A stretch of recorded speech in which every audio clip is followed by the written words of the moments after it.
නමෝ තස්සේ භගවතෝ අරහතෝ සම්මා සම්බුද්දස්සේ නමෝ තස්සේ භගවතෝ අරහතෝ සම්මා සම්බුද්දස්සේ නමෝ තස්සේ භගවතෝ අරහතෝ සම්මා සම්බුද්දස්සේ චත්තාරෝ මේ භික්ඛවේ පුග්ගලා සන්තෝ සංවිජ්ජමානෝ ලෝකස්මින් තීති. ධර්මානුශාසනාවේ සදහැබර අනුග්‍රහක දායකත්වය දරන්නා වූ පවුලේ අය ප්‍රමුඛ ධර්ම ශ්‍රවණාබිලාසී සදහැබර පින්නතුනි, අනුග්‍රහක බවතුන් අපට නිවන් මාර්ගට උපනිශ්‍රේ වන කාලීන ධර්ම දේශනයක් කරන්නයි කියලා නිදහස් මාතෘකාවකට ආරාධනා කරලා තිබෙනවා. මේ අංගුත්තර නිකායයි මේ චතුක්ක නිපාතයයි.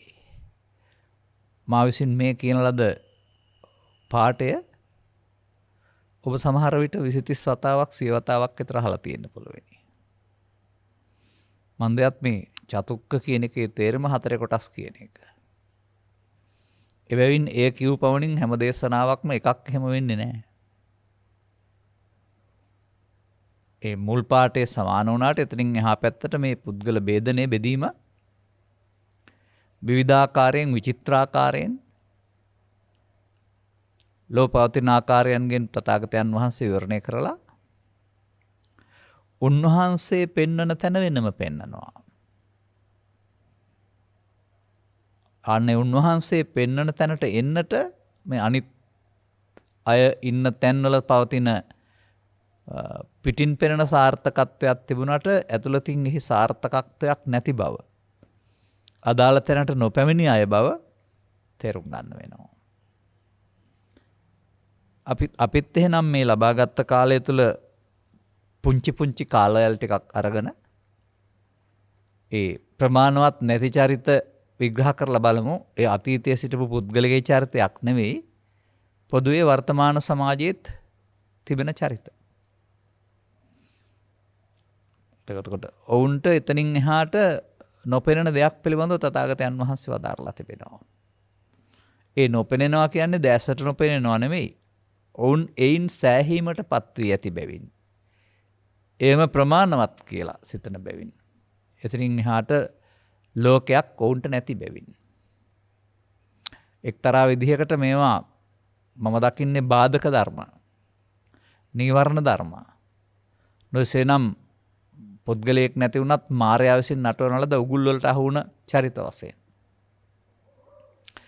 ජෛනෝ මාර බන්ධනා කියලා පදයක් අපි හැම විටම ප්‍රකාශ කරන්නේ. මාර බන්ධනයෙන් මිදෙන්න මාර බන්ධනය හඳුනා ගන්න ඕන. උගුලකින් ගැලවෙන්න උගුලක අහු වෙලා ඉන්න බව දැන ගන්න ඕන. නැත්තම් ගැලවෙන්නේ නැහැ. මට මතකයි මම ළමා කාලේ යනකොට තිබුණා මේ සත්ව උද්‍යානයේ නිදහස් උද්‍යානයක්. ඒ කියන්නේ අපට ගේට්ටුවෙන් ඇතුළු වෙන්න පුළුවන්. ඊට පස්සේ විශාල දැලක් කියලා තියෙන එක කුරුළු පලාදීසේ. නමුත් ඒක කුරුළු කූඩුවක්. ගහින් ගාට ගියාට උන් ඉතින් වින්හාට යන්න බෑ. ඒකට ඒක සීමාවක්නේ. ඔවුන්ට ඒක තේරෙන්නේ නැහැ. ඒ නිසා උන්ට නිදහසක් ඕනෙත් නැහැ, ගස් ටික තියෙන නිසා. අන්න ඒ වගේ මේ Tamanට මේ ලබා ගන්න තියෙන සීමාවේ තෘප්තියක් තිබුණාට ජාති ජරා ව්‍යාධි ශෝක මරණ වලින් මිදලා නැද්ද මේ යන ගමනේ? ඒවා මේ තියෙන තෘප්තිය නැත්නම් මේ තියෙන ප්‍රබුද්ධත්වය නැත්නම් මේ තියෙන පිළිගැනීම, මේ ජනප්‍රියත්වය,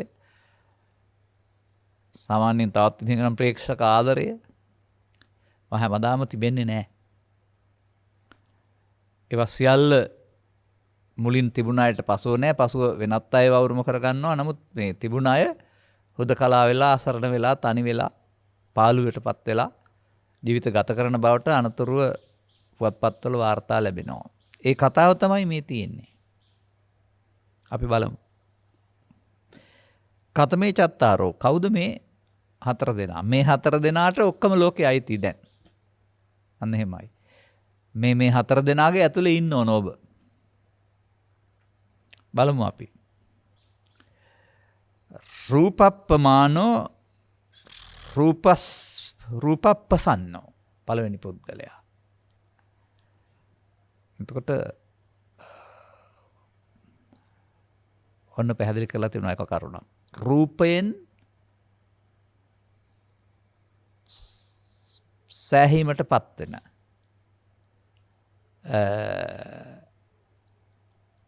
එයින්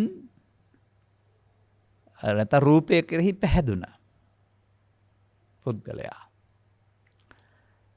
දැන් මෙතන මේ රූපය කියනවා ඇත්තේ මම හිතන්නේ ඔය අපි කතා කරන රූප, ශබ්ද, ගන්ධ, රස, පොට්ටබ්බ වලට වෙන්න බෑ. රූප. ඔබට තියෙනවනේ රූපයක්. ඒ පුද්ගලයෙක් වශයෙන් ගත් කල මේ රූපය යම් ආකාරයක කෙනෙකුට ලැබෙන්නේ අහම්බයකින් නෙවෙයි. අර පෙර කතාවල පවතිනවා නිල් මලක් පූජා කිරීම කියන කාරණා ආදී මේ නිසා මව්පියන්ගේ රූප ස්වභාවයනුත් ලැබෙනවා. ඊට එහාට ගිය පුණ්‍ය කර්මයන් නිසා වුණොත් මේ රූපස් ස්වභාවයන් ලැබෙනවා කෙනෙකුට. එතකොට ඒක එයින් සෑහීමටපත් වෙනවා. මම ලස්සනයි කියලා හරි ඒ නිසා පිළිගැනීමක් තියෙනවා කියලා හරි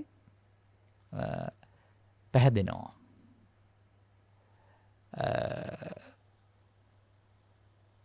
එතකොට එතනින් එහාට උට යන්න බෑ. පුද්ගලයෙක් වශයෙන් ඔහු ඒ තැන ඉන්නවා. සමහර විට මීට එහා මේක පැහැදිලි කරත් කාර්යයක් නැතු වෙන්න පුළුවන්. ඔය අපි කතා කරන රූප මට්ටමට ගත්තත් හරි යම් පුද්ගලයෝ රූපයෙන්, ශබ්දයෙන්, ගන්ධයෙන්, රසයෙන්, ස්පර්ශයෙන් විඳින සුඛයෙන් ප්‍රසන්න. එයින් සෑහීමටපත් වෙනවා. එහෙම ගත්තත් කමක් නැහැ. වැඩිපුර ගැලපෙනවා මට හිතෙන්නේ. මොකද මේකේ අර්ථය විග්‍රහ කරලා නැහැ. අපි තමයි අර්ථය ගන්න වෙලා තිබෙන්නේ. රූප කියන වචනේ විතරමයි තිබෙන්නේ. එහෙම ගත්තත් අපි හරියනවා. එතකොට මේ ලෝකේ ඉන්න අය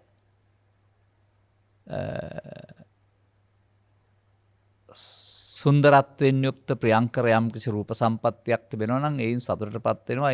ඒ ප්‍රමාණවත් කියලා හිතනවා ලෝකේ. එහෙමත් ගන්නවා. එහෙමත් නැත්නම් රූප, ශබ්ද, ගන්ධ, රස ඔක්කොමත් රූප කියලා ගත්තොත් රූපයෙන් නැත්නම් අරමුණේ ලබන සතුට තුලින් සතුටටපත් වෙනවා. එතනින් එහාට දකින්න බැරි එකයි ප්‍රශ්න තිබෙන්නේ. ඒ ප්‍රමාණයෙන් වීමම ප්‍රසන්න වීමම එතනින් එහා පැත්තට යන්නා වූ ඇලීමක් තුල භව ගමනක් හදා දෙන බව. සසර ගමනකට අතිවාරම් දමන බව මේ පුද්ගලයන් දන්නේ නැහැ. ඔවුන්ට ආර්ය ගෝචරය කියලා කතා කරනවා. ඒකට ආර්යයන් දකින දේ. දකින්ට මේ දැක්ම ප්‍රමාණවත් නැහැ. වර්තමාන සමාජ දැස බැලුවම ඉතින් මේ එක ලෝකේ ඕන තැනක ලංකාවේ පුරා දෙපැත්තෙන්ම මට පැහැදිලි කරන්න පුළුවන් මේක. රූපය නැත්තම් ශරීරය ආගය කොට එය නොදිරා පවතින්න සුන්දර කරන්න අලංකාර කරන්න විවිධ ශිල්ප ක්‍රම භාවිතා කරනවා. ආහාරය, ව්‍යායාම, තවත් ගැල්වීම් ආදී දේවල්. මම මේකේ දකිනවා කිසියම් ආකාරයක ලෞකික වශයෙන් සාර්ථකත්වයක්. නමුත් ඉතින් අපට දීලා තිබෙන්නේ අවුරුදු 120යි ඒ උපරිමය. සාමාන්‍යයෙන් 60න් එහා පැත්තට 70 80 වෙනකොත් යම් ආකාරයෙන් හැඩයක් තිබුණත් අනතුරු ඒ මුල් තිබුණ හැඩේ තියාගන්න කාටවත් බෑ. ඒක මෙයට දීලා තිබෙන්නා වූ ඉරණම. කෙස් සුදු වෙන්න ඕන, දත් වැටෙන්න ඕන, හම රැලි වැටෙන්න ඕන, කය අඩපණ වෙන්න ඕන. එතකොට මේ රූපේ හොඳින් තිබෙන කාලේ උඩඟුණොත් ආඩම්බර වුණොත් නැත්නම් ඒ ලොකු සැපයි කියලා ගත්තොත් අර අතෙන්දී ඒක නැති එකම දුකටපත් වෙනවා සහ ඒක වළක්වා ගන්න අනතුරුව සමාජයේ විවිධ බාහිර උපක්‍රම සැරසිලි යොදනවා. එහෙම ඒ පැත්තෙන් ගත් කල. නැත්නම් රූප කියන්නේ මේ කියන ආකාරයට කාම ලෝකය ඒ වයින් ලබන සතුට. රූපේ ආස්වාදයේ, ශබ්දයේ ආස්වාදයේ, ගන්ධයේ ආස්වාදයේ. එයින් එහාට මට නිවනක් එපා කියන එක තමයි ප්‍රමාණෝ කියලා කියන්නේ. එයින් පැහැදෙනවා. එයින් ලබන සතුට. වර්තමාන සමාජයේ රූප, ශබ්ද, ගන්ධ, රස මේවා පිළිබඳව දියුණු කරන තාක්ෂණයන් තුළින් ඒ සඳහා ඇලුනා වූ, ඒ සඳහා ආසක්ත වුණා වූ, ඒ සඳහා පූර්ණ කාලීනව කාලය කැප කරන්නා වූ ජීවිතයකට යොමු වෙනවා. එතකොට රූප ප්‍රමාණ කියන්නේ පස්දර පිනවීමේ ඇලුනා වූ. අර ඇලුනා වූ කියන වචනෙත් එක්කලා තව වචනයක් එකතු වෙනවා ගැටුණා වූ කියන එක. ඇලුනා වූ කියන වචනෙත් එක්කලා තව වචනයක් එකතු වෙනවා මුලා වූ කියලා. ගැටුණා වූ කියන වචනෙත් එක්කලා මුලා වූ කියලා. මෙන්න මේ ප්‍රමාණාත්මකව මේන් සතුට වෙන්න යාමේදී ඇති වෙන ඇලීම මුලාව නිසා තමයි ඊට පස්සේ ප්‍රශ්නයක් හටගන්නේ. ඒ ප්‍රශ්නය ඊට පස්සේ චිත්තාභ්‍යන්තරයට මුල් ගැස ගන්නා වූ මුල් බැස ගැනීම නිසා යලි සාකලියලන්නා වූ දෙයක් බවට පත් වෙනවා. චිත්තාභ්‍යන්තරයට මුල් ගැසීම බැලීමට කියනවා ලෝභ මූල, දේශ මූල කියලා, මෝහ මූල කියලා. නැත්නම් කියනවා තණ්හා අනුසය හේතු. ඒ අර ප්‍රමාණ වීම තුළින් සහ එහි සීමාව ඉක්මවා ඇලීම තුළින්, එම හොයන්ට යාම තුළින් වෙන දෙයක්.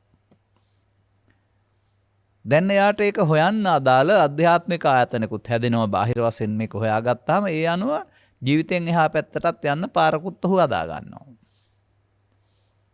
ඒක හොයපු නිසා ඒක හොයන්ට අදාළ ආයතන සකස් වෙලා අනාගතයක් සකස් වෙනවා කියන එක දකින්න තරම් ඔහුට එවඳු අයට දැක්මක් නැහැ. මේ පෘථග්ජන පුද්ගලයා පිළිබඳ කරන විවරණයක් වශයෙන් තමයි මම දකින්නේ. ඔවුන්ට එතනින් එහාට තේරුම් ගන්න තරම් නුවණක් ඇත්තේ නැහැ. මේන් සෑහීමටපත් වෙන මේ චරිත ගැන යේච රූපේන පාමංසු යේච ගෝසේන අන්දබු චන්දරාග වසූපේතා නතේ ජානාති තං ජනං. ඔය දෙකම එකතු සම්බන්ධ කරලා තිබෙන්නේ ගාථාවකින්. අපි අනිකත් බලලා ඉමු. අපි එතකොට එතන සීමාවක්. අධ්‍යාත්මිකයක් ගැන එතනින් එහා පැත්තට බෑ මොකද ප්‍රමාණවත් කියලා සෑහීමටපත් වෙලා ඉන්නවා. ඉන් එහාට දකින්න බෑ. නමුත් ඒවා අහිමි වෙන කාලෙක, නැති වෙන කාලෙක ඒ නිසාම ඔහුට මේ පශ්චාත්තාපේ එන බව පසුවයි තේරෙන්නේ. ඒ මොහොතට තේරෙන්නේ නැහැ. මුදල් තියෙන පුද්ගලයාට මුදල් තියෙන විට ඒක තේරෙන්නේ නැහැ අඩුපාඩුව. නැති දවසට තමයි ඒක තේරෙන්නේ. නමුත් ඒ හැම ලැබෙන දෙයක්ම සදාකාලිකව ලැබෙන්නේ නැහැ කිසිවෙකුට.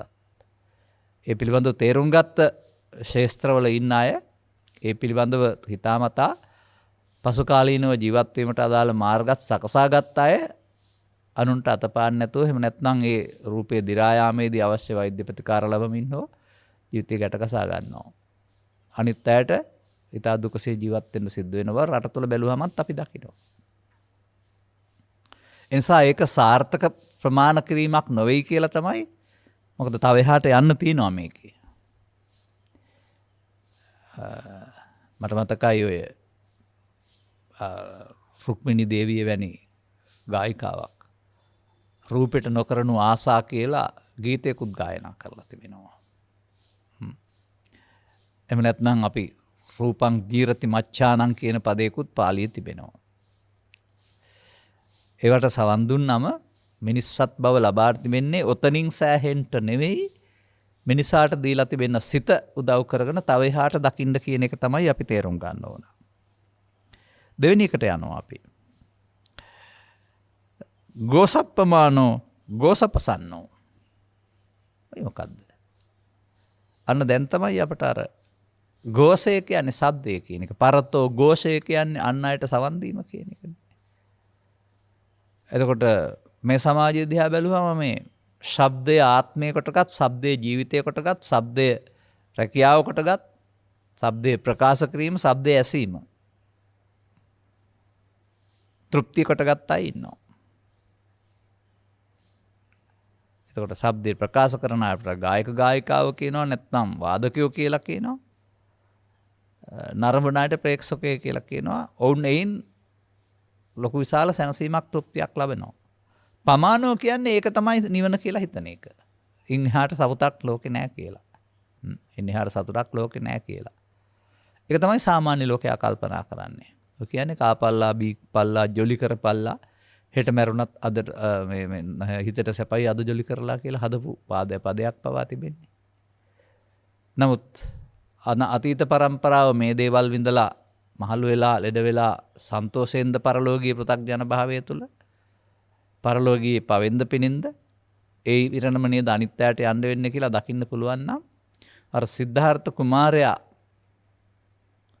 ගිහි ගෙදර තුළ මීට එහා දෙයක් දැක්කා වගේ ඒතරම් නුවණක් නැති වුණත් මේ බුදු සමය වැනි දෙයක් දීලා තිබෙන්නේ ගස්ගල් හරි ගස්සන ඒවා පූජනීය වස්තු බවට පත් කරන වඳින්න විතරයි කියලා හිතන්නේ නැතුව මතක තියාගන්න මේ කතාවත්. වර්තමාන සමාජයේ වෙනත් අයත් ගස්ගල් වලට වැඳලා ඉල්ලනවා. අනේ අපිව බේරා දෙන්න අපිට සැප සම්පත් ලබා දෙන්න කියලා. බෞද්ධයොත් ඉතින් ඒවා ඒ වගේ විදිහකින් තව කොළවල ලියලත් ඉල්ලනවා ඔක්කොම ලබා දෙන්න කියලා. බෝධියෙන් ඉල්ලනවා, චෛත්‍යයෙන් ඉල්ලනවා. එහම ඉල්ලන අය ඉන්නවා. මේ ඉල්ලන තැනට පහත්තට වැටෙන්න එපයි කියලා තමයි බුදුරජාණන් වහන්සේ වදාරන්නේ. මොකද ඉල්ලුවට නෙමෙයි ලැබෙන්නේ. ඇත්ත තේරුම් ගත්තාම බොහෝ වෙන දේවල් ලබා ගන්න පුළුවන් වෙනවා. නිසා මේ ഘോഷ ශබ්දය තමයි ලෝකේ ලබන්න තියෙන උත්තරීතර සැපත. ශබ්දයෙන් ලබන තෘප්තියට එහා සොප්තියක් නැහැ කියලා යම් කෙනෙක් කල්පනා කළොත් එහෙනම් ඔහුට ප්‍රමාණයි එතනින් එහාට යන්න බැරි වෙලා. මේ දෙකම තියෙන ගාතාව අපි අර මම ඉස්සෙල්ලා මතක් කළේ. ඒකේ තියෙනවා යම් කෙනෙක් රූපයෙන් මැනගත්තහුද අර ප්‍රමාණෝ කියන්නේ මේකයි. රූපෙන් ඔහු උසස් පහත් වශයෙන් මනිනවද? යම් කෙනෙකු ഘോഷයෙන් නැත්නම් ශබ්දයෙන් ඔහු කෙරෙහි පැහැදුනාද නැත්නම් ඒට අනුගත ශබ්දයේ විඳීම හෝ එහෙම අනුගත වුණාද? අන්න එතන ඊළඟ වචනයක් තියෙනවා අර පදේ නොතිබුණ. ගද්‍ය පදේ නොපෙදුන පද්‍ය පදේ තව එකක් වෙනවා චන්දරාග බවස්සූපේතා. චන්දරාග වසූපේතෝ. අන්න ඒක තමයි එතන මිනිස්සුන්ට වෙන වරද. චන්දරාගයට වැටුණා වූ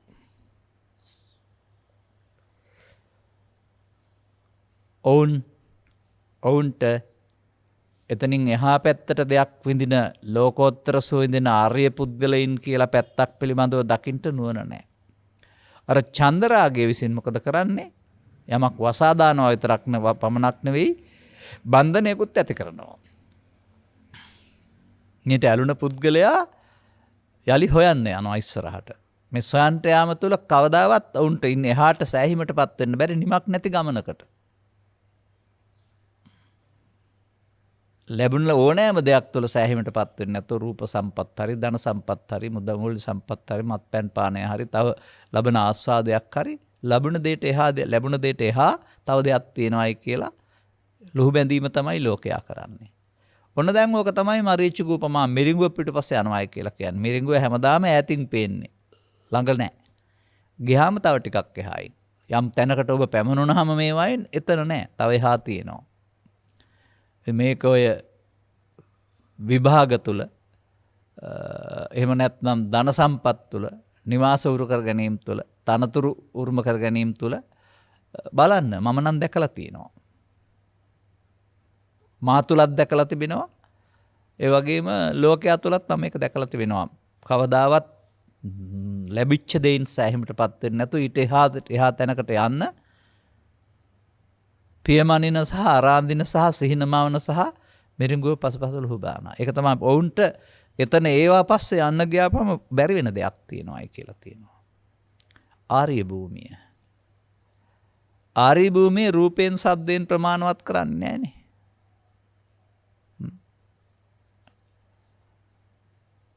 තව පදයක් තිබෙනවා.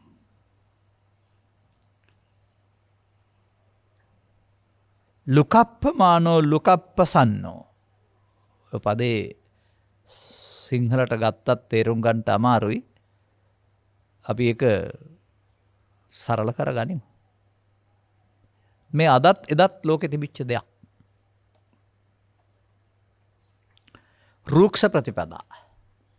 රුක්ෂ ප්‍රතිපදාව දුකින් මිදෙන මඟ. රුක්ෂ ප්‍රතිපදාව ඉන්න එක ලොකු දෙයක් කියලා හිතන අය ඉන්නවා. මතක තබා ගන්න. ඒක එදා සමාජයේත් තිබෙන කතා තිබෙනවා. දැන් බාහිර දාරුචීරිය නැවක් මෝදුපත් වෙලා ඇඳ ගන්න එකක් නැතුව තමයි දරපොත්තක් ඇඳගෙන හිටියේ. දරපොත්තක් ඇඳගෙන හිටියපින්දා අනිත් අය කල්පනා කළේ මෙයා රූක්ෂ ප්‍රතිපදා තියෙන රහතෙක් කියලා. දැන් සලකන්න ගත්තා. එතකොට එදා භික්ෂුන් වහන්සේලා සොකේ කටයුතු කර ගැනීම සඳහා සරල ජීවිතයක් ගත කළ බැවින් සහ නිවාසයක්වත් ඉදි කරන්නේ නැතුව වෙන්නේ නැති ගුහාලෙන් පාවිච්චි කළේ. ඒවා මිනිස්සුන් යන්නේ නැති තැන් හරි විවක තැන් නිසා හරි. අදටත් ගුහාලෙන් වාසය ලොකු දෙයක් වශයෙන් තමයි සලකනු ලබන්නේ. කාලයත් සමග වෙනස් වෙන්න ඕන බව කල්පනා කරන්නේ නැහැ. අදටත් එබඳු වනාන්තර වාසය කරනවා නම් එහෙම නැත්නම් ඒ වගේ රූක්ෂ ප්‍රතිපදා අනුගමනය කරනවා නම් ඒකට සමාජය සලකනු ලබනවා. නමුත් තථාගතයන් වහන්සේගේ පැහැදිලි කිරීම වල තිබෙනවා. චීවර හරි, පිණ්ඩපාත හරි, සේනාසන හරි කියන මේ කාරණා වලින් නෙවෙයි මිනිසුන් පහදවා ගන්න ඕන, මිනිසුන් පැහැදෙන්න ඕන ඒවට නෙවෙයි කියලා. ඒක වෙනම සූත්‍ර දේශනා දෙකක් තුනක් තුළ පවතිනවා. එකක් හමුණ කියන්නේ ත්‍රිපිටකයේ තුරා කියවල නිසා දන්නවා තිබුණ තැන හොයාගන්න පුළුවනි. ඊට වඩා එහා දෙයක් ඒකේ තිබෙනවායි කියලා පෙන්වලා තිබෙනවා. නමුත් ඒ ප්‍රතිපදාව අත්‍යවශ්‍යයි අනිවාර්යයි කියන අදහසක සමාජයේ ඉන්නවා. ප්‍රමාණ වෙලා තිබෙනවා. මහාන වෙන්නම ඕන, පාත්‍රේ වළඳන්නම ඕන, පිණ්ඩපාත වඩින්නම ඕන. පිණ්ඩපාත වඩින්න ඕන ආහාර නැත්නම්. සංචාරක ජීවිතයක් නම් පිඟන් හැමතැනම ගෙනියන්න බැරි නිසා පාත්‍රයක් පාවිච්චි කළා. නමුත් මේ ධර්මය කියන පැත්තට නොයා තෙවුරෙන් පාත්‍රයෙන් පිණ්ඩපාත යාමෙන් ගල් ගුහවල වාසයෙන් රූක්ෂ ඒ වගේ නම් මේක හොයන්නේ අදාළ දේ ලැබෙන්නේ නැහැ. අන්න ඒකයි එතන තේරුම් ගන්න ඕන. අදාළ මූලික දේවල් නැතුව මේවා කළාට එතකොට ඒක රූක්ෂ ප්‍රතිපදාවක් වෙනවා විතරයි. නමුත් තථාගතයන් වහන්සේ ගමින් ගමට ගොස් ධර්ම දේශනා කිරීමේදී ඔක්කොටම රූක්ෂ ප්‍රතිපදා අනුගමනය කරන්න වදාළෙත් නැහැ. දේවදත්තගේ ඉල්ලීමේදී කැමති කෙනෙක් කරපු අය නැත්නම් අනිවාර්ය නෑ කියලා වදාරා. ඒ වගේම ක්ලේශයන් ප්‍රහාණය සඳහා දූතාංග නම් වූ දෙයක් අනුගමනය කරපු අයත් ඉඳලා තිබෙනවා. ඒ වුන්ට වෙනත් වගකීම් වලින් බැහැර වූ බැවින්. ඔබට මේ කරුණු පැහැදිලි කිරීමේදී මේ කියන ප්‍රතිපදා නෙමෙයි ඔබ ගත කරන ජීවිතේ ප්‍රමාණවත් පරිසැකසෙන්න වෙනවා. මව්පියන්ද රැකගන්න, දූ දරුවන්ද රැකගන්න, සංරක්ෂණය කරන්න. අදාළ කටයුතු වල යෙදෙන්න වෙනවා. එදා යෙදුනේ ඔක කෘෂිකර්මාන්තයෙන් ගවයින් ඇති කිරීමෙන්, වෙළඳාම් කිරීමෙන්, පොලියට දීමෙන්. ඒ හතරට හිර වෙන්න කියලා නෑ. එන්නා වූ තාක්ෂණ දියුණුවත් සමග වෙළඳපළට අවශ්‍ය වෙනත් මේවා ලම් වෙනවා. එවන් නිෂ්පාදනයේ බෙදා හැරීම, අලවිය අලුතින් ඇති වෙනවා. ඒවට සීමා පනවපු බුදු සමයක් නැහැ. නමුත් තේරුම් ගන්න ඕන මේ හැම එකකින්ම නිෂ්පාදනයෙන් හරි, බෙදා හැරීමෙන් හරි, අලවියෙන් හරි කරන්නේ මොකද්ද? ජීවනෝපාය සලසා ගැනීම. ජීවනෝපාය, ජීවත් වීමට උපායක්. රැකියාව, රැකෙන ක්‍රමය. මම දකින්නේ මෙහෙමයි. රැකියාවටම මුළු ජීවිතේ දිය කරන එක අවාසනාවක්. සල්ලිම හොයන්න, ගෙවල්ම හදන්න. මුළු ජීවිතේම කැප කරපුවාම එතකොට ඔම් ප්‍රමාණවත්. එතන එපමණයි ජීවිතය. ප්‍රමාණයි කියලා හිතලා. නමුත් මේවා කරන්න ගියාම අර චන්දරාග කියන වචනට අයිති කාරණේ සමග ඊට එහා පැත්තට ගැටීම කියන කාරණෙත් එනවා ඕකේ. කැමැත්ත ඉඳ නැති වෙනකොට ඒක තුළින් සිදුවෙනා වූ හිංසනය ඇතිවෙනා වූ පීඩණයට බේත් නැහැ. අර අනාර්ය භූමිය තුළ. ඒ කලක් තිස්සේම සිදුවුණු බැවින් සහ අසාතිබුණ බැවින් නැත්නම් බර්ණැස් යටගතුවර බර්ණැස් නුවර බ්‍රහ්මදත්ත රජුරුවත් රජකම අතහැරලා තපසට කැලයට ගිහින් ගල්ගුවාවල වාසය කළයි කියලා ජාතක පොතේ කියවලා තියෙන බැවින් පළවලින් යපුණයි කියලා මන්ත්‍රී දේවිය එහෙමත් ඒ පිළිබඳ අපේ මානසිකත්වයක් තිබෙනවා. ඒවයින් පාඩම් කරන මතක තියාගෙන අදත් එහෙමයි ඉන්න ඕන කියලා කල්පනා කරන අය ඉන්නවා. එහෙම ඒක සිල්වත් කියලා හිතන අයත් ඉන්නවා. ඒක තමයි සිල්වත්කම කියලා. අන්න ඒ විදිහේ රූක්ෂ ප්‍රතිපදා අනුගමනය කිරීම සහ රූක්ෂ ප්‍රතිපදා පිළිගැනීම කියන කාරණාවෙදිත් දොරක් ඒක ආවරණයක්. ඒවා එක එක තැන්වල සීමා. එතනින් එහාට යන්න දකින්නේ නැහැ. මේ සඳහා මම දකිනවා ඔය නිර්මාංශ කියන වචනය තුලින් අපි මෙහෙම උම්මලකඩ කෑල්ලක්වත් හාල්මස් එක්කවත් කන්නේ නැහැ කියලා නිර්මාංශ වෙලා ඒක ප්‍රමාණවත් කරන්නේ අර්ථ වෙන්නේ. මේක හොඳයි. හොඳ වුණාට ධර්මයේ තේරුනේ නැත්නම් ඒකෙන් හම්බ වෙන දුකින් මිදීම. අර රූපේට සෑහීමටපත් වුණා වගේ, ගෝසයට සෑහීමටපත් වුණා වගේ, රූක්ෂ ප්‍රතිපදාවට මේ ඔක්කොම අතරමඟ නතර වෙන සීමා. අනේකයි තේරුම් ගන්න ඕන. එතකොට සීමා වුණාම ඒවා කිසියම් ආකාරයේ අන්තයක් නේ. දැන් තථාගතයන් වහන්සේ අන්ත ගැන කතා කරන්නේ මැදුම් කියලා කතා කරන්නේ. මැදුම් කියන වචනට එක වචන අර්ථයක් එහෙම නැහැ. ඕනෑ පැත්තක මැදුම් තියෙනවා ඒකේ. අන මේ කාරණාව ඔස්සේ එන විට මේ පුද්ගලයන් තුන්දෙනා සම්බන්ධයෙන් ඊළඟ ගාථාවකුත් අපි ගන්නවා.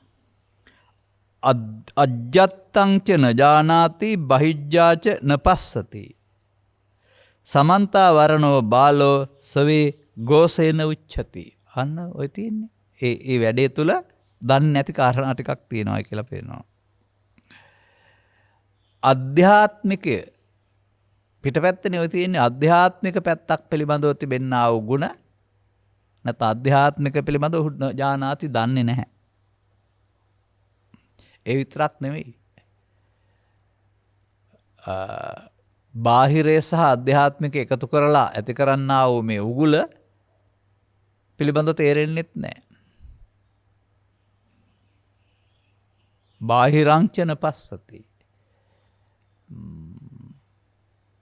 මේ රූපේට ගෝසයට ඇලුනා වූ පුද්ගලයා එහි බාහිර ස්වභාවය විනිවිද දකින්නේ නැහැ. එසේ පවතින දේවල්ය, සදාකාලික දේවල්ය. එහෙම නැත්නම් ඒවාට අපි ආසා කරන්න කියන කරුණාම අනේ බාහිරංජන පස්සති කියන්නේ අපි ආස කරන්නේ ඒවටද කියන එක පිළිබඳව තේරුමක් දකින්න බෑ. අපි අපේ ධර්මදේශනාවලදී ඒවට නොවේයි ආසා කරන්නේ ඒවා නොවේයි දකින්න කියන එක මෑතදී කලක් තිස්සේ පැහැදිලි කරමින් ඉන්නවා. ලෝකයා එහෙම හිතුවට බුදුන් වහන්සේ පෙන්වන්නේ වෙන දෙයක්.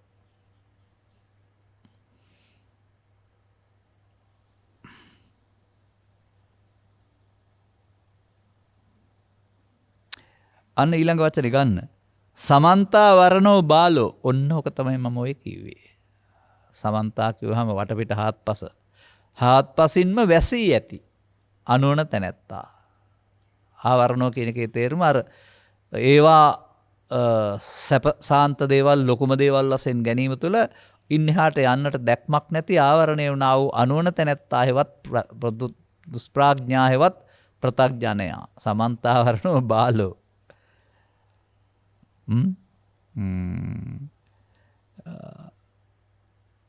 ශබ්දයෙන් වගේම ගෝසයෙන් මොකද කරන්නේ? සොයේ ගෝසේන වුයිහති. ඒකෙන් ගෙනියන්න ලෑස්ති වෙනවා. රූපයෙන් හරි ශබ්දයෙන් හරි සසර ගෙනියන්න පාරක් හදා ගන්නවා. අන්න ඒක තමයි මේ බුදු සමයෙන් පෙන්වන මිනිසා අසවන උගුල. එයින්ම එය තුළ හිරවීම තුළ එය හොයා යන ගමනකට අවතීර්ණය වෙනවා. ඊට පස්සේ ඒකට කියන නම මොකද්ද? ඒකට කියනවා තවත් වචනයක්. ඒසනා. කාම ඒසනා. ඔහුට කාම ඒසනා තුළ ඇරුණාම ඊට එහාට තව ඒසනා දෙකක් බුදු සමයේ පෙන්වනවා භව ඒසනා සහ බ්‍රහ්මචාරී ඒසනා. ඒවා වැදගත් නැහැ. වර්තමාන සමාජයේත් මේවා ප්‍රකටව සමාජයේ බොහෝ බහුතරයක් තුළ පවතිනවා. ඒවා විතරක්ම හොයන අය.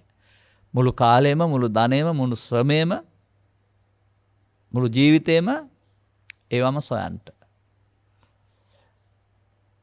ඒවායෙන් තෘප්තිය සොයන්ට ඒවා අයිති කරගන්න ආදී වශයෙන් ඒ ඒසනා ඕන පැත්තක් තියෙනවා. නමුත් ඒ දෙක විසින් ඔහු ගෙන යනු ලැබේ. කොහෙද ගෙන යන්නේ? ඒවා හොයන්ට සසරේ හාට ගෙනියන්න වෙනවා.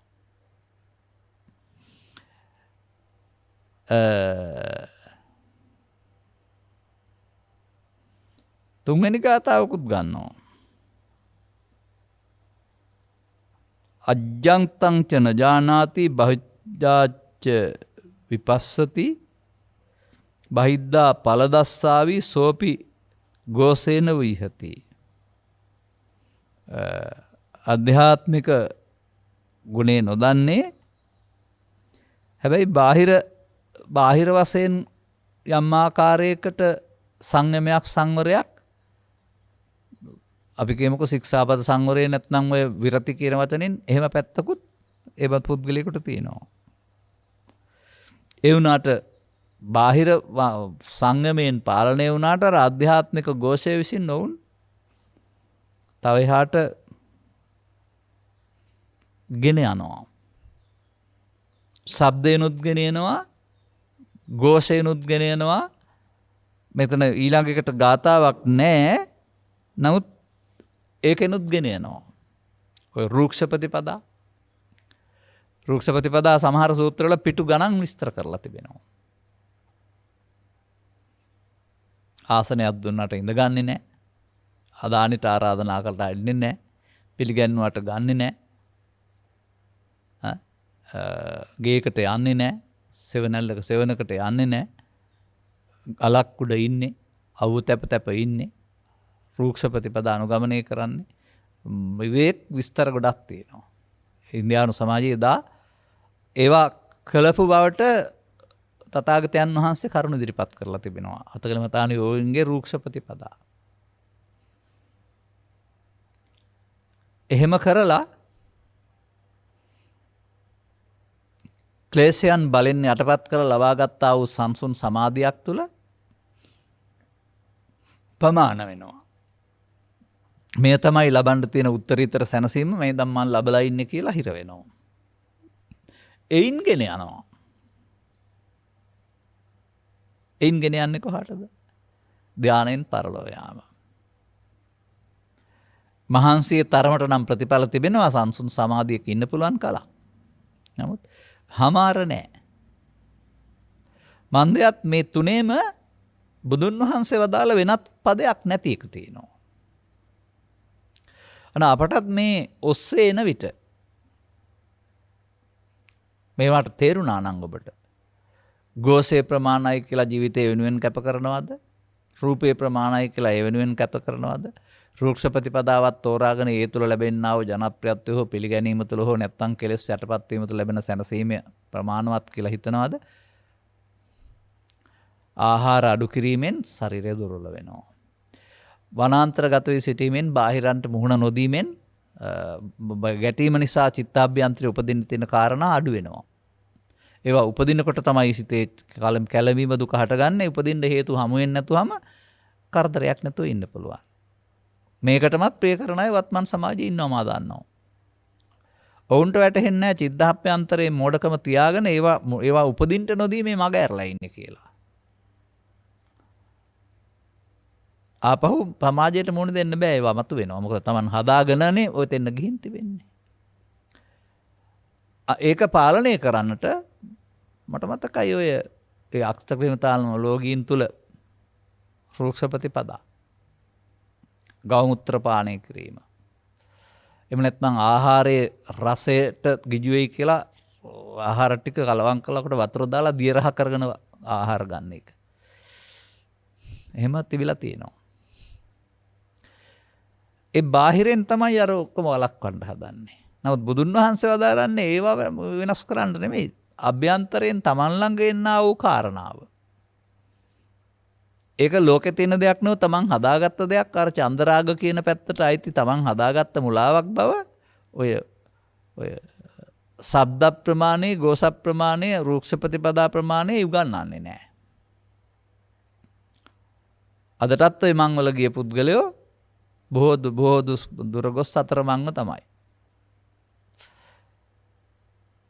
එනිසා එබඳු කෙනෙක් ප්‍රිය කරන කෙනෙක් කැමති වෙන ජනප්‍රිය වෙන වෘත්තයක් තෝරාගෙන එය දුකින් මිදීමේ මඟ වශයෙන් තෝරා ගන්න එපා.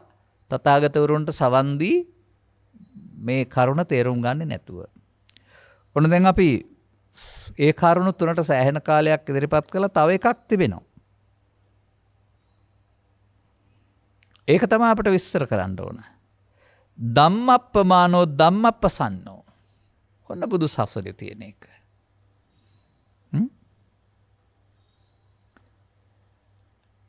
ධර්මයේ ප්‍රමාණ කොටගෙන වාසය කරයි ධර්මයෙන් සෑහීමටපත් වෙයි. දැන් ඔබට තේරෙන විදිහට කොහොමද මේක අර්ථවත් ගන්නගන්නේ? බණ අහන්න කැමති, බණ පොත් කියවන්න කැමති, බණ පොත් පූජා කරන්න කැමති, එවන් සතුට වෙනවා. එහෙම කීවට නම් මදි.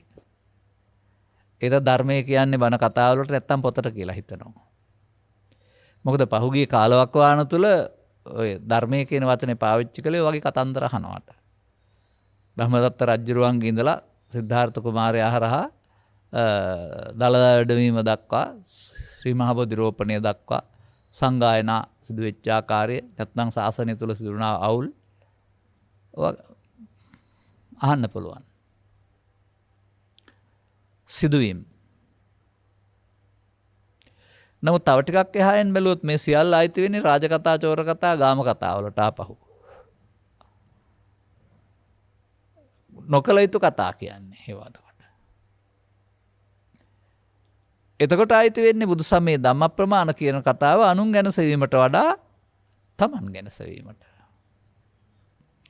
අන්නර ඔබ සවන් දී අතීතයේ රස විඳින්නා වූ කාරණා තුළ ඔබ ගැන සෙවීමක් නැහැ. නමුත් ඒකේ ඔබට අර ශබ්ද ප්‍රමාණය තියෙනවා. ඒකේ තියෙන උපහාස රසයෙන් හරි කතා රසයෙන් හරි ඔබ ගෝස ප්‍රමාණයෙන් සතුට වෙනවා. නමුත් ඊට එහාට මොකද මේ ධම්ම කියන පදයට බුදුර වෙලි කළා වූ අර්ථය. ලෝකේ ධම්ම කියන පදයට ඕන තරම් තියෙන අර්ථ. නමුත් බුදුර මේ සූත්‍රයක් දේශනා කරනු ලබන්නේ මේ සියල්ල ලැබෙන මේ අනිකුත් මේ ආවරණයන්ගෙන් නිදහස් වුණාන් පස්සේ යමක් වෙනත් අහිමි නොවන දෙයක් ලැබෙන ගමනක් නොසාදන. දැන් මේක අරන් යනවා කියලා තියෙනවානේ. සසරේ ගෙන යාමකුත් නැති දෙයක්. සාමාන්‍යයෙන් පාලියෙන් සඳහන් වෙනවා මේකට ආගතං ඉමං සද්ධම්මන්ති කියලා. සද්ධර්මයට පැමිණීමේ සම්මාදිට්ඨිය. සද්ධර්මයට පැමිණෙනවා කියන්නේ ගෙදරට පැමිණෙනවා, කමතකට පැමිණෙනවා වගේ දෙපයින් එන ගමනක් නෙවෙයි. නමුත් පැමිණීමක් තියෙනවා. එය සාමාන්‍ය සමාජයට ගෝචර නැති බුදුරුන් විසින් හෙළි කරන ලද ටිකක් දියුණු කල්පනා ශක්තියක් නොනක් ඇති අයට ළඟා කරගත හැකි ටිකක් දුෂ්කර භූමියක් වශයෙන් තමයි අපිට දකින්න තිබෙන්නේ. හැමෝටම උරුමත් නැහැ. නමුත් එහෙම බැරිකමකුත් නැහැ. ඒකට උගතාය, බුද්ධිමතාය, ධනවතාය, රාජකුමාරයාය කියලා එහෙම පදවියක් එහෙම වළංගු වෙන්නේ නැහැ. වර්තමානයේ නම් ඉබඳු බෙදීම් පවා සස්වනේ පවතිනවා. නමුත් අපි දකිනවා බුදුරජාණන් වහන්සේගේ මේ සසුන තුළ අර සිව්දිසාවෙන් එන්නා වූ පක්ෂීන් 4 දෙනෙක් ඇවිදින් සුදුුණයි කියලා හීනයක් සම්බන්ධයෙන්. විවිධ වර්ණ අතහැරලා තනි වර්ණයට ආවයි කියන එක. එතකොට ඒ පෙන්වන්නේ ඒ කාලේ තිබුණ ශාත්‍රීය වෛශ්‍ය ශුද්ධ බ්‍රාහ්මණ කියලා කතා කරන්නා වූ මොන උත්පත්ති කුලයක ඉපදුනත් සසුරුන් ගත වුණාම භික්ෂු ඇරුණාම අරව නැහැ.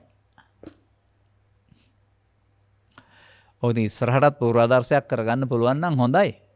නමුත් ආවරණ විසින් ඒවට ඉඩ දෙන්නේ නැහැ. යම් ආවරණ රාජාවරණ පවා තිබිලා තියෙනවා ඒවට. ඒ නිසා එහෙම වුණාම අපි මේ ගෙන යන්නේ බුදුරජාණන් වහන්සේගේ සසුනද එහෙම නැත්නම් ඊට පෙර තිබුණා වූ බමුණන්ගේ සසුනද කියලා හිතෙන තරමට. ඒ බඳු ආවරණයන් සමාජයේ පවතිනවා. ඕවා පිළිබඳව විවේචන කරන්නට යාම හෝ අදපළදු හොයන්නට යාම හෝ දොස්පස් කතා කරන්නට යනවට වඩා හොඳ දේ තමයි අනුන් ගැන හොයනවට වඩා තමන් ගැන හොයන එක ලේසි නේද කියලා තමන් හොයාගත්තම ওই බන්ධන වලින් මිදෙන්න පුළුවන්. මොකද ලෝකේ කවදාවත් 100%ක් මත්පැන් පානයෙන් තොර කරන්න බැරි වුණානේ. මත්ස්‍ය මාංශ භෝජනේ භක්ෂණයෙන් තොර කරන්න බැරි වුණානේ. සොරකමෙන් තොර කරන්න බැරි වුණානේ. කවදාවත් ඒක වෙන්නේ නැහැ ලෝකේ. එහෙම වෙන්න ඕන කියලා මතයක ඉඳලා සටන් කරන්න ගියොත් අපි පරාදයි. එහෙනම් අපි එයින් වියුක්ත වෙන එකයි කරන්න ඕන. ඒවට ඒගොල්ලොන්ව විපාක තියෙවි. අපි ඒවා වැරදි නම් එයින් වියුක්ත වීම තුළ අපිට මේ ධර්මයෙන් සෑහීමටපත් වීමකින් දැනට යන්න සිද්ධ වෙනවා. ධර්මයෙන් සෑහීමටපත් වීම කියලා කියන්නේ බණ අසා කතන්දර දැන ගැනීම හරි, පාලි භාෂාව දැන ගැනීම හරි, ජාතක කතා පොතේ කතා ටික පාඩම් තිබීම හරි, සද්ධර්මතනාලියේ පාඩම් තිබීම හරි කියලා නම් හිතන්න එපා. මේ අප තුළ පවතින ක්‍රියාකාරයත්වයක් තුළ පවතිනවා ආවරණයක් සහ අනාවරණයක්. ආවරණය තුළ තමයි අපි ඉන්නේ. ආවරණ වලට කියනවා නීවරණ කියලාත්. අනේ නීවරණ නිසා අපට සද්ධර්මයට පැමිණෙන්න බාධා වෙලා තියෙනවා. අර ඉහතකී ප්‍රමාණ තුල චිත්තාභ්‍යන්තරයේ සැබෑ ස්වභාවය වසාලන්නා වූ ධර්ම කීපයක් චිතේ වැඩෙනවා. අර එකක පෙන්වුවේ කාමච්ඡන්ද කියලා. චන්දරාගය. දෙවෙනි එකට පෙන්වන්නේ ව්‍යාපාද කියලා. ගැටීම නැත්නම් ද්වේෂය. තුන්වෙනි එකට පෙන්වන්නේ තීන මිද්ද කියලා. මන්දෝත්සාහී බව, පසුබස්නාසුළු බව. තව උද්දච්ච කුක්කුච්ච කියලා. නොසන්සුන් බව සමග පශ්චාත්තාපය. තව මේ පිළිබඳව ඇතිවෙනා වූ විවිධාකාරයේ සැක සංකා. මේවා සියල්ලත් ආපුවාම ඒවා තමන් බවට පත් වෙලා, මත බවට පත් වෙලා, දිට්ඨි බවට පත් වෙලා ඒවා තුල ලගිනව ඇරුණාම අදාළ දෙයට යන්න බැරි වෙනවා. මම දකින්නේ මෙහෙමයි. තිබෙන්නා වූ සැනසීම වහගෙන සසර හදනවා මිනිස්සු. මේ සසර හදන්න යාම නිසා සැනසීමට යන පාර වැහෙනවා. ධර්මයට යන පාර වැහෙනවා. අනේ නිසා ඔබ ඉගෙන ගන්න ඔබ සසර හදන පාරද ඉන්නේ කියලා. සසර හදන පාර වෙනුවට ධර්මයට පැමිණෙන පාරක් බුදු සමය තුළ පෙන්වනවා. අන්න එතකොට ආගතං ඉමං සද්ධම්මන්ති නැත්නම් සද්ධර්මයට පැමිණීම කියන පදයක් ත්‍රිපිටකයේ සූත්‍රවල පවතිනවා. ඒ පාර හොයාගන්න. ඒ ප්‍රමාණවත් බව, ඒයින් සෑහීමටපත් වෙන බව අපිට ලෞකික කියලා කියන්නේ නැහැ. බිඳ වැටසුළුයි කියලා කියන්නෙත් නැහැ. උත්තරීතරයි කියලා කියන්නේ. සදාකාලිකයි කියලා. අහිමි නොවන සුළුයි කියලා කියන්නේ. විතරක් නෙවෙයි. අර අනිත් ප්‍රමාණවල අහිමි වීම තුලින් ලැබෙනා වූ දුක පවා නැතුව යනවා. ඒ සම්බන්ධයෙන් අපට දීර්ඝ විස්තරයක් කරන්නට කාලය ඉතුරු වෙන්නේ නැහැ. අපි විස්තර කරපුවා ගන්න. මාර කියපු වචනේ ගන්න. මම කිව්වා මේ පස් දොරෙන් මේවට එකතු වීම තුළ ඔබ නිවීම වහලා සසර හදනවා. ඔබ හදාගත්ත දෙයක් චිත්තාභ්‍යන්තරයේ තියෙන අතීතය කියලා මේක ගන්නවා. අරන් ඒකට එකතු වෙලා ලේසියෙන් අරින්නේ නැහැ කියලා ඒක අනාගතයට තියෙනවා. අතීතයෙන් අරගෙන වර්තමානයේ විඳ අනාගතයට තැබීම නම් මේ ක්‍රියාවලිය ජීවිතයකට එකවරක් නොව ඇස තුල, කන තුල, නාසය තුල, දිව තුල, කය තුල, සිත තුල අරමුණක් තුල සිදුවෙන බව තේරුම් ගන්න තරම් ඔබගේ දැනුම දැක්ම පුළුල් වෙන්න වෙනවා. අන්න ඒ ක්‍රියාවලිය තමයි අර ඉහතින් සඳහන් කළා වූ රූප ප්‍රමාණයේ, ගෝස ප්‍රමාණයේ, ඒ වගේම ලුබ්බ ප්‍රමාණ තුනේම තිබෙන්නේ. ඒ වහන එක තමයි එවෙන් ක්‍රියාත්මක වෙන්නේ. මම සාමාන්‍යයෙන් උදාහරණයක් වශයෙන් මෙහෙම පෙන්නපු කතාවක් තිබෙනවා. අපි හිතමුකෝ බොරළු පාරක මැණිකක් මතුවෙනවා කියලා වැස්සට හොදන්න ගිහින්. ඒක ඇස් අරගෙන ගියොත් ගන්න පුළුවන්. ඔහුට හිතුනොත් එහෙම පාරේ කෙලින් තියලා ටිකක් දුර ගිහින් මම ඇස් පියානේ යන්න ඕන මේ ටිකේ කියලා. ඔහුගේ ඇස් පියා ගැනීමම මැණික පහුවීමට හේතුවක් වෙනවා. ආයේ පස්සේ ඇස් ඇරියට පේන්නේ නැහැ. අනිවාර්යයෙන්ම මේ වෙනතකට යොමු වීම කියන එක ඇස් පියා ගැනීමක්. මේ කියන ප්‍රමාණ වලට එකතු වෙලා. චක්කමන්ත රූපානි දක්කින්ති. ඇස්සත්ව රූප දැක්කා වගේ කියලානේ පෙන්වන්නේ. එහෙනම් මේ වර්තමාන මොහොත නීවරණය වෙන හැටි සහ වර්තමාන මොහොත නිවීමට සමීප වෙන හැටි එකමක් නෙමෙයි දෙකක්.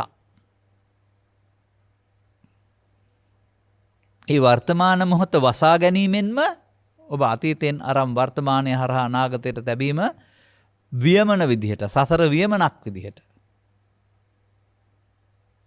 පෙන්ලා තිබෙනවා. වියන්නෙකුත් පෙන්ලා තිබෙනවා තව. තණ්හාව කියලා. තණ්හාව සිබ්බණියයි කියලා තමයි පෙන්ලා තියෙන්නේ. මෙන්න මේ අපි තුල සිදුවෙන්නා වූ මේ අතීතයෙන් අරන් වර්තමානයේ විඳ අනාගතයට තැබීම වර්තමාන සුවේ වසා ලබන්නා වූ ආවරණයක් බව.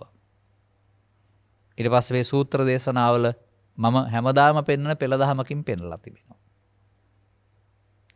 විස්තර කරන්නේ නැහැ. රූපයට ගන්න, ශබ්දයට ගන්න, රසයට ගන්න, ස්පර්ශයට ගන්න, මනෝද්වාරයට ගන්න.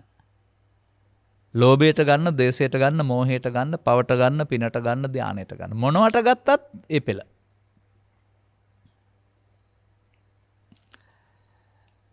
මේ පෙළ විසින් කරනු ලබන්නේ වර්තමානයේ මුණ ගැසීමක් නොව. ඔබ විසින් සාදාගත් අතීතයක් වර්තමානයට අරගෙන මල අතීතයකට වර්තමානයට පනදී ඒකට එකතු වී ඇලී ගැටී මුලා වී තව ලබන්න ඕනකමක් සහිතව ඉදිරිපාදයක් තබන එක. ගමනක් යන්න ඉදිරිපාදයක් තබන්න ඕනක සසර ගමන යන්නට ඔබ මේවා මගින් අවිසංකාරයක් තබනවා. ඒක තමයි බුදු සමයේ පෙන්වන සියුම් දහම. පුද්ගලයා ඉක්මවා යන ස්ත්‍රී පුරුෂ ගිහි පැවිදි ભેදේ ඉක්මවා යන ඇස තුල කන තුල නාසයට සිදුවෙන්නා වූ පැවැත්මේ අභිධර්මය. නැවැත්මේ අභිධර්මය නෙමෙයි, මේක පැවැත්මේ අභිධර්මය. මේකට නිකම්ම කාරණු තුනක් එකතු වීම පස්ස කියලා ගන්න නැතුව බාහිර කාරණා නිසා ඔබේ අතීතයේ එළියට මතුවීම කියන එක ගන්න පස්ස කියන එක. ඔබ හදාගත්ත තරහව, බය, ක්‍රෝධය, වෛරය, පිළිකුල ඒක තමයි එළියට එන්නේ හමු වෙනකොට. ඒක ලෝකෙ තියෙන එකක් නෙමෙයි, ඔබ හදාගත්ත දෙයක්. ඒ හදාගත්ත දෙයට එකතු වෙන්න ගිහින් තමයි අර ධර්මයට යන්න තියෙන පාර වෙහිලා යන්නේ. එතකොට ඒක මේ සූත්‍ර දේශනා දහස් ගණනක පවතිනවා. පස්සපච්චා වේදනා, වේදනාපච්චා තණ්හා, තණ්හාපච්චා උපාදාන, උපාපච්චා භව කියලා. ජීවිතේට එකයි කියලා බලන්න එපා. දවසට එකයි කියලා බලන්නත් එපා. ඇසුල පමණයි කියලා බලන්නත් එපා. ඕනෑම අරමුණක් තුල පෘථග්ජන පුද්ගලයාගේ ඉරණම කියලා බලන්න ඉගෙන ගන්න. ඉතින් ඕකට කියන්නේ බුදුන් වහන්සේ මේ සූත්‍ර දේශනාව තුළ පමාද විහාරී. පමාන වුණාට පමාද විහාරී. දැන් ඔයින් මිදෙන්න. එතකොට තමයි රාගතං ඉමං සද්ධම්මන්ති සද්ධර්මයට යන්න පුළුවන් පාර බුදුන් වහන්සේ ඉදිරි කරේ. ඒ පැහැදිලි කළේ. මේ පාරට එකතු නොවීම තුළින් සක්කායංච ඕකී දේසිස්සාමි සක්කාය සමුදයංච සක්කාය නිරෝධංච නිරෝධගාමිනී පටිපදංච. එහෙම වෙන්නනවා. නිරෝධගාමිනී කියලා. පටිසෝතගාමී ප්‍රතිපදංච කියලා පෙන්නනවා. කියවලා බැලුවම සූත්‍ර දේශනා තුළ මේ දෙක ඇරුණාම වෙන මොකුත් නැහැ. මේ මිනිසා කරන මෝඩකමට එකපාරක් පෙන්නලා ඊන් ගැලවෙන තව පාරක් පෙන්වනවා වෙන මොකුත්ම නැහැ සූත්‍රවල මට නම් පේන්නේ. ඒවත් එක එක ක්‍රියාකාරකම් ඔස්සේ විස්තර කරනවා. රජකුමාරයාගේ ක්‍රියාකාරකම් වෙනයි, සොරාගේ ක්‍රියාකාරකම් වෙනයි බාහිර වශයෙන්. බාහිර වශයෙන් ක්‍රියාකාරකම් ඔක්කොම ටික පැවැත්මට ගන්නවා. පස්සපච්චා වේදනා, වේදනාපච්චා තණ්හා, තණ්හාපච්චා උපාදාන, උපාදානපච්චා භව. ඔන්න අභිධර්මය. ඔබ තුල මේක වෙන හැටි, ඇසකන තුල, නාසය තුල ෂණයක් තුල සිදුවෙන හැටි, එයින් සසරට බැඳෙන හැටි, එයින් ධර්මය ඔබෙන් ගිලිහි යන හැටි ඉගෙන ගන්න. දැන් අප මාදව අමත පදං පාවිච්චි කරන්න. මේකට එකතු නොවෙන්න ඔබට මේ මොහොතම උදව් වෙනවා. මේ මොහොතේම ඔබට පුළුවන්කමක් වෙනවා. නමුත් ඔබ පෘථග්ජන භාවයේ ඉඳන් නම් බෑ ඒකට. ඒක බුදුන් වහන්සේ පැහැදිලි කරලා දාලා 아무තු දෙයක්. මේ මෝඩකම නොකරන්ට දියුණු කරන්නා වූ ප්‍රඥාවක් හෙවත් ඒ දකින්න පුළුවන් සිහියක් අවුරුදු 5 පටන් 10 පටන් 20 පටන් ආරම්භ කරන්න පුළුවන් නම් එයා ඔබට උදව් වෙනවා මේ උගුලින් ගැලවෙන්න. ඔබ ඒක පුරුදු කරන්නේ නැත්නම් ලියලියා කියා පාඩම් කර කර ඉන්නව ඇරුණාම ජීවිත අවසානයේ දක්වාම ඔබට ධර්මයට පැමිණෙන්න අවශ්‍ය උදව්ව ලැබෙන්නේ නැහැ සතිය නැතුවම. මේ සතිය නැමැති මිතුරා මේ බුදු සසුන තුළ කොතරම් විශාල කාර්යභාරයක් කාර්යභාරයක් ඉටු කරනවද කියලා තේරෙන්නේ එයාට කරන්න පුළුවන් එයාට පමණයි මේ දේ. මේ පරණ කුණුගොඩට එකතු වීමේ ආදීනව දැකලා එයින් සසර හදන බව දැකලා ඒ හින්දා ඌට නිස්සරණේ තේරෙනවා. අන්න ඒ නිස්සරණ කියන වචනයෙන්ම තේරෙනවා මිදීම කියන අර්ථය. පරණ උගුලෙන් මිදීම. එනිසා අර කාරණාවේ පෙන්වන්නේ අර ප්‍රමාණය කියන එකේ ආස්වාදය. ඒක තමයි ලෝකේ ලබන්න තියෙන දේ කියලා ආස්වාදේ පෙන්නනවා. ලෝකේ ඔක්කොම පෙන්නනවා ඒක. අර චන්දරාගය තුළ සංසාරගත වෙන හැටි බැඳෙන හැටි බුදුරජාණන් වහන්සේ ආදීනව කියලා පෙන්නනවා. ආදීනව දකින්න පුද්ගලයාට ඒ පාරේ යන්න ඕන නැහැ කියලා තේරෙනවා. ඔහුට එහෙනම් නිස්සරණේ මිදීම අවශ්‍ය වෙනවා. දැන් බුදුරජාණන් වහන්සේ ස්ත්‍රී පුරුෂ ගිහි පැවිදි වේදයෙන්තරව අපමාදව අමත පදම් වළංගු කරනවා ඔක්කොටම. සිහින් කටයුතු කිරීම නම් වූ අප්‍රමාදයට ස්ත්‍රී භාවයේ, පුරුෂ භාවයේ, ගිහි භාවයේ, පැවිදි භාවයේ කියන මේ කාරණා වළංගු වෙන්නේ නැහැ. සතිය පමණයි ප්‍රමාදවත් වෙන්නේ. අන්නේ සතිය නිර්විව තේරුම් ගන්නට විශාල බාධකයක් වෙලා තිබෙනවා. වස් දෙකක් තුනක් තිස්සේ සතියට දීපු නොගැඹුරු අර්ථය, සරල අර්ථය. ඒක එක ඉරියව්වක් දිහා බලන් ඉන්න එක කියලා තමයි අපි ඉගෙන ගත්තේ. නමුත් මේ කාම විතර්කයට, ව්‍යාපාද විතර්කයට, විහිංසා විතර්කයට ඒවට එකතු නොවෙන්න නාදිවාසේති පජහති යනෝදේති බන්තේ කරෝති කරන්නයි සතිය ඕනේ. සතිය නැත්නම් නාදිවාසේති වෙනකොට අදිවාසේතිනේ. ඒ පරණ ගිය පාර. ඒ නිසා ඔබ ධර්ම ශ්‍රවණය කරන කෙනෙක් වශයෙන් ජීවිතේ මේ සිදුවීම් වලට එකතු වීම වෙනුවට කාමච්ඡන්දයට, ව්‍යාපාදයට, තීන මිද්දයට එකතු වීම වෙනුවට ඒවාට එන මොහොතට එකතු නොවි බැහැර කරන්න පුළුවන් විශේෂ ස්ථානයක් තිබෙන බව ඔබේ සිතේ. ඒ වර්තමාන පංච උපාදානස්කන්ධයේ බව. ඒක එකතු වෙන එක නරකක්, ඒක එකතු වෙන්න ඕන බව, හට ගන්න ඕන බව, ඒක නරකක් නොවන බව තේරුම් ගත්ත කෙනාට පිළිගන්න වෙනවා. නමුත් මේවට බය පුද්ගලයෝ මේවා උපදින්න රොදී හැංගිලා ඉන්න හදනවා. කැලෙත් හැංගිලා ඉන්න හදනවා, හිතෙත් හංගගෙන ඉන්න හදනවා චිත්තාභ්‍යන්තරේ ලෞකික සමාධියක් තුළින්. සංගවාගෙන මිදීම වෙනකොට බුදුරජාණන් වහන්සේ එන්නර දැක අවසන් කිරීම නම් වූ පාරක් විදර්ශනා කියන වචනෙන් පෙන්වලා තිබෙනවා. ඒක ඉතින් අපි මේ කරන දේශනාවල විවිධ පදවල මතක් වෙනවා. ඉබේ පංච උපාදානස්කන්ධය අනිච්චතෝ, දුක්ඛතෝ, අනාත්තතෝ, යෝනිසෝ මනසිකරණතෝ, සෝතාපට්ටි ඵලං සච්චකරියාති කියන්නේ ඔන්න ධර්මයට යන පාර. ඒ ඔබේ පාඩම නොව අවබෝධයේ බව, අනුගමනීය ක්‍රියාමාර්ගයේ බවට පත්වෙන්න අවශ්‍ය දැනුම ලැබෙන තුරු ධර්ම ශ්‍රවණය කරන්න. එහෙමයි. අවශ්‍ය දැනුම ලැබෙන තුරු ධර්ම ශ්‍රවණය කරන්න. එතකොට ඔබටත් මේ ප්‍රමාණ හතරේ හොඳ ප්‍රමාණයට ඇතුළත් කෙනෙක් බවට පත් වෙන්න පුළුවන් වෙනවා. අර අනිත් පුද්ගලයෝ තුන් දෙනා ලෝකේ ඉන්නවා. ඔවුන්ට ගමන් මගක් තියෙනවා, සසර ගමන් මගක්. ඒව නිසා ඔවුන් ඒවෙන් ගෙන යනවා. කොහටද ගෙන යන්නේ? ඒවට අදාළ තැන්වලට. අපායට වෙන්න පුළුවන්, දිව්‍ය ලෝකයට වෙන්න පුළුවන්, කාමසුගතියේ අනිත් පැත්තට වෙන්න පුළුවන්, රූපී අරූපී බව ගෙන යනවා. ඒ ගෙන යාම නතර වෙන්නේ නැහැ ඒවයි. නමුත් මේකෙදි ගෙන යාම නතර වීමක් තිබෙනවා. නමුත් පැමිණීමකුත් තියෙනවා. යම් කිසි කෙම්බිමකට පැමිණෙනවා කියමු. කාන්තාර හරහා ඇවිදලා සෑහීමටපත් වෙන්න බෑ. හැමදාමත් ඒකේ වතුරක් නැහැ, සැරත් නර. නමුත් කෙම්බිම කාන්තාර වගේ කොච්චර වෙනස්ද? අන්න ඒ වගේ මේ සසර ගමන සතර කතර හමුවේදී බුදුරජාණන් වහන්සේ සද්ධර්මයට පැමිණීම නම් මොදේ කෙම්බිමක් කොට පෙන්නනවා. ക്ഷേම භූමියක්. එනිසා එතෙන්ටපත් වෙන්නට මේ බුදු පියාණන් වහන්සේ වදාළ වදන් වැල්වල පවතිනා වූ දෙවෙනි වදන. වදන් දෙකක් හැම විටම පවතින්නේ. ප්‍රමාදේ අප්‍රමාදේ අයෝනිසෝ මානසිකාරය යෝනිසෝ මානසිකාරය. එහෙම ඒ වචන දදන් දෙකක් පවතින්නේ. දෙකෙන් මුල් එක ඔබ කරමින් ඉන්නවා. අනික කරන්නේ කොහොමද කියන එක ධර්ම ශ්‍රවණය කරලා ඉගෙන ගන්න. ඔබ ඊට පස්සේ බුදුරජාණන් වහන්සේගේ දරුවෙක් බවට පත් වෙනවා. බුද්ධ පුත්‍රයෝ කියලා කියන වචනකුත් තියෙනවා. එහෙම නැත්නම් ආර්ය පරපුර කියලාත් කියනවා.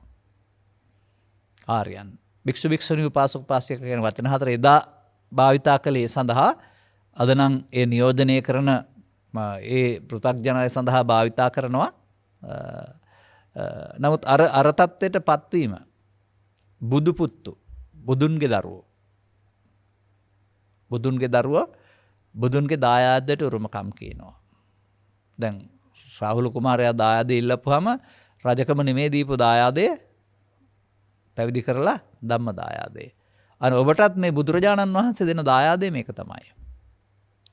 උරුම කරගන්න කැමති නම් අනුගමනීය ප්‍රතිපදාවකට එන්න අවශ්‍ය දහම් කරුණු මේ දේශනාවල තවදුරටත් විස්තර වෙනවා ගැඹුරින් දීර්ඝව විස්තර වෙන වෙලාවල් තිබෙනවා. අද මේ පද හතර විස්තර කරන්න ඕන නිසා අග පදයට කාලේ තරම් දෙන්න ඉඩ කඩ ලැබුණේ නැහැ. නමුත් ඒකමයි හැමදාමත් අපි කියන්නේ. අදාළ කරුණු තේරුම් ගනිමින් අනුගමනීය ප්‍රතිපදාවකට පත්වීම තුළ ලබාගත් ජීවිතයේ උපරිමයට පැමිණෙන්නට මෙම කරුණු පැහැදිලි කිරීම හේතු වාසනා වේවායි කියන ප්‍රාර්ථනා කරමින් මම ධර්මාදේශනාව හමාර කරනු ලබනවා. මෙම උතුම් ධර්මදේශනය සඳහා සැදැහි දායකත්වයේ දරනු ලබන්නේ මාතර හිත්තැටිය මැද අධිකාරම් මත්තේ පදිංචි පද්මා රණවීර මහත්මිය සහ බී.ආර්. රණවීර මහතා ඇතුළු පවුලේ සැම විසිනි. අරමුණු අතර පද්මා රණවීර මහත්මියගේ පරලෝසපත් දෙමව්පියන් වන W.K. ධර්මවර්ධන මහතා සහ ගිමාරා පණ්ඩිත මැතිණිය. රණවීර මහතාගේ පරලෝසපත් දෙමව්පියන් වන D.P. රණවීර සහ D.A. කරුණානායක මහත්මිය ඇතුළු සසරේ මියගිය පරලෝසපත් සියලු ඥාතිහිත මිත්‍රාදීන් ගෞරවයෙන් සිහිපත් කරන අතර ධර්මදේශනෙන් ජනිත වන්නා වූ පුණ්‍ය කුසලයේ අවශ්‍ය කෙනෙක් ඇතනම් අනුමෝදන් කරගෙන ජීවිත සුවපත් කරගනිත්වා. ඔවුන්ටත් ධම්මස පෑදීමෙන් නිවන් හමු වේවා. අර පිටින් නම් නිවන් හමු වෙන්නේ නැහැ කාටවත් මතක තියාගන්න. එමෙන්න පවුලේ දූ දරුවන් ඥාතිහිත මිත්‍රාදීන් ඇතුළු සියලු ලක්වාසී ලෝකවාසීන්ටත් නිදුක් නිරෝගී සුව සහ චිරජීවනයේ ලැබ උතුම් නිවන් සුව සාක්ෂාත් කරගන්නට මංපෙත් විවර වේවායි කියලා අඩුපාඩු වචනයක් හදනවා මම. ගෞරවනීය ධර්මදේශකයන් වහන්සේ ඇතුළු අනිකුත් මහා සංඝ රත්නයටත් වහවහ චතුස්සත්‍ය අවබෝධයෙන් දුක් කෙලවර වේවා කියලාත් ප්‍රාර්ථනා කරනවා. ඔබගේ ඉටු විය හැකි යහපත් පැතුම් සපිරේවා කියලා අපි ආශිර්වාද කරන අතර මූලදායකත්වයේ ධර්මදේශනාවක් විකාශනය කරගෙන ධර්ම දානයේ දීම තුලින් ලබාගත් අවබෝධය තුල ඔබටත් සවන් දුන් හැමටත් මේ කියන්නා වූ පුද්ගලයන් 4 දෙනාගෙන් ධර්මප්‍රමාණ පුද්ගලයෙක් බවට පත් වී ලෞතර සුව විඳින්නට මංපෙත් සැලසේවායි ප්‍රාර්ථනා කරනවා. සබ්බිහිතෝ වජ්ජන්තු සබ්බ රෝගෝ විනස්සතු මාතේ බවත් අන්තරායෝ සුඛී දීඝායුකෝ බව හැම දිනාටම තෙරුවන් සරණයි. දේශක්ඛයෝ